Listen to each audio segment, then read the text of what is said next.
सूर्य के सामने यदि हम कोई हलचल करें या कोई प्रयास करें, ज्ञान में भी अग्रणी है, कोटि सूर्य समप्रभा। पूज्य दादाजी के सामने मैं क्या कहूँ, परंतु पूज्य दादाजी के सानिध्य में आकर के ऐसा लग रहा है कि यह धरा, यह भूमि एक ऐसी ऊर्जा से भरी हुई है, ऐसी चैतन्यता, और निश्चित रूप से यह भक्त समुदाय जो दादाजी के चरणों में अपनी अगाध श्रद्धा को समर्पित किए हुए हैं, इसी का प्रतीक है। तो मैं बारंबार वंदन प्रणाम निवेदित करते हुए और अपनी वाणी को विश्राम दूंगा। जय श्री कृष्ण। तो जैसा कि पूज्य महाराज जी का आज्ञा हुआ है कि दो शब्द कुछ भक्त के प्रसंग या भक्त का चरित्र, तो वैसे तो ये अन्य विषय है, 5 मिनट में क्या बोला जा सकता है, पर एक बड़ी श्रद्धा और बड़ा भाव एक प्रसंग में मेरे मन में यदि आता है कि ठाकुर किसे पकड़ते हैं। ठाकुर की भक्ति हमारे, आप ठाकुर के स्वरूप अलग अलग जरूर हो सकते हैं, कोई राम के रूप में, कोई कृष्ण के रूप में, कोई राधा के रूप में, कोई शिव के रूप में, पर है तो सत्यम परम धीमहि।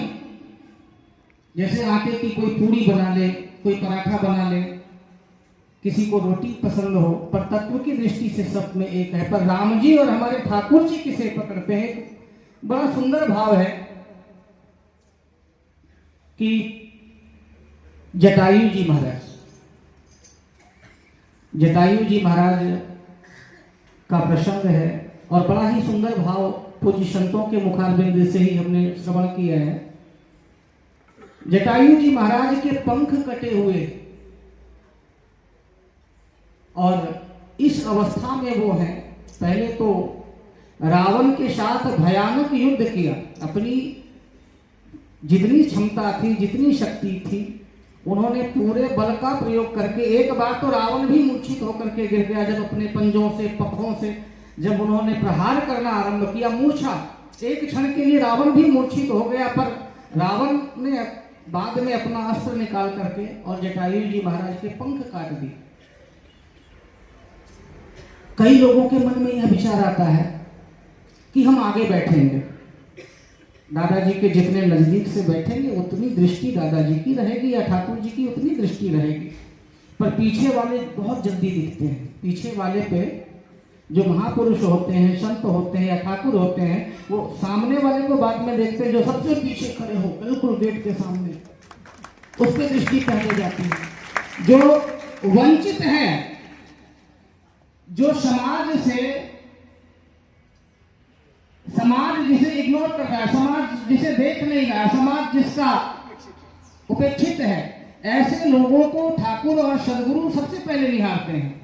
जटायु जी महाराज धूल में पड़े हुए, जटायु जी महाराज धूल में पड़े हुए, और जब काम सारा समाप्त हो जाता है, जमाना सिर्फ ताली बजाने और तमाशा देखने के लिए आती है, तो जमाने वाले इकट्ठा होकर के और जटायु जी महाराज से पूछे कि महाराज अब आप क्या करोगे, अब तो राम जी के पास कैसे जाओगे, आपके पास आपके पंख थे वो भी नहीं रहे, पंख भी कट गए, अब तो आप ठाकुर जी के चरणों तक नहीं पहुंच सकते हो। बोले अच्छी बात है, कृपा करी ठाकुर ने। कैसे? बोले पंख थी तो जिम्मेदारी मेरी थी, पंख थी तो मेरी जिम्मेदारी थी कि मैं वहां तक उड़ के पहुंचूं, पर मैं पंख रहित हो गया, साधनहीन हो गया, तो जिम्मेदारी अब उनकी है कि वो मुझ तक आए। और आप देखो, महाराज अपने पिता के संस्कार के लिए हमारे ठाकुर श्री राघवेंद्र सरकार नहीं पहुंचे, पर जटायु जी के पंख को अपने पखानों की धूल जटाओं से झाड़ी, अपने जटाओं से साफ करके गोद में रख करके राम राम वो गति को प्रदान किया। तो यह देखने का नजरिया होना चाहिए। बोले अब तो कृपा करी। उधर काग भुसुंडी जी, पूर्व जन्म इनका ये ब्राह्मण थे, एक को पंख कतर करके ठाकुर जी मिले, पंख खो करके ठाकुर जी मिले, और दूसरे को पंख दे करके मिले। काग भुसुंडी जी ब्राह्मण थे, श्राप मिला ऋषि का, शपथ हो पक्षी चंडाला कि जाओ चंडाल पक्षी हो जाओ, अधम पक्षी हो जाओ। पंख मिल गया, बोले महाराज आपका तो पतन हो गया, आप ब्राह्मण से कौआ बन गए। बोले इसमें भी कृपा है। इसमें क्या कृपा दिख रहा है? बोले यदि मैं ब्राह्मण होता तो एक आधा बार एंट्री मिल जाती हमारी, राम जी के ठाकुर जी के दर्शन के लिए एक आधा बार जा सकता था कभी भी, वो भी प्रोटोकॉल के साथ, बड़ा परमिशन की भैया क्या कारण है बताओ। पर अब तो भगवान ने वो पंख दे दिया कि जब चाहो आंगन में जाके लैंड करो। अब तो जब भी हमारे ठाकुर के हाथ से दही और भात प्रतीक काकभूषुंडी जी ने पाया है।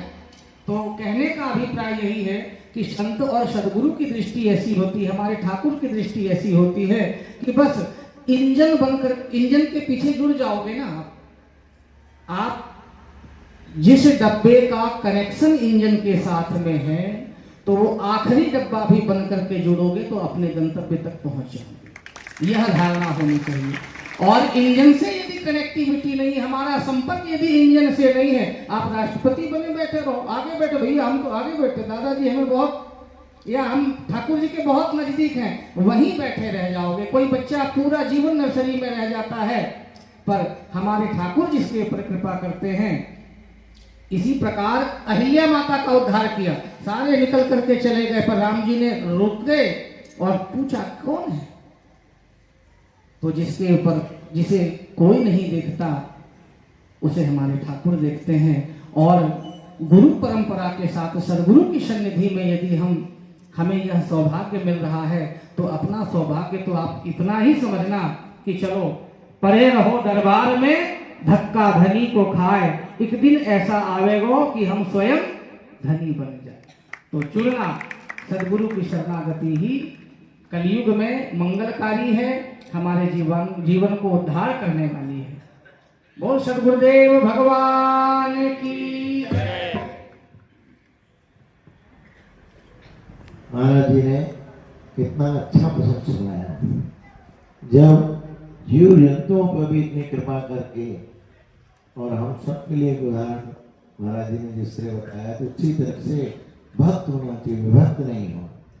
इससे भक्त ने जुड़ा हुआ भगवान से, गुरु महाराज से, अपन दास जी महाराज को स्वरूप मानते हैं, तो भगवान से, गुरु महाराज से जुड़े रहना चाहिए, उसी का नाम भक्ति है। जो भक्त रहे वो हमेशा जो है दादाजी महाराज, गुरु महाराज से भजन के माध्यम से, जप के माध्यम से, इन सब के माध्यम से जुड़ाव की अखंडता आती है। तो जुड़ाव का जो अखंड है और जुड़ाव की जो ग्रिप है वो गुरु महाराज के जैसे बनी रहना चाहिए। इसी के साथ साथ अब महिमन का समय हो गया, शिव महिमन करेंगे सब लोग। महाराज जी बढ़ा रहे हैं, मंगलदास महाराज का और महाराज का, दोनों महाराज का फिर से अभिनंदन स्वागत करते हैं। गजाननम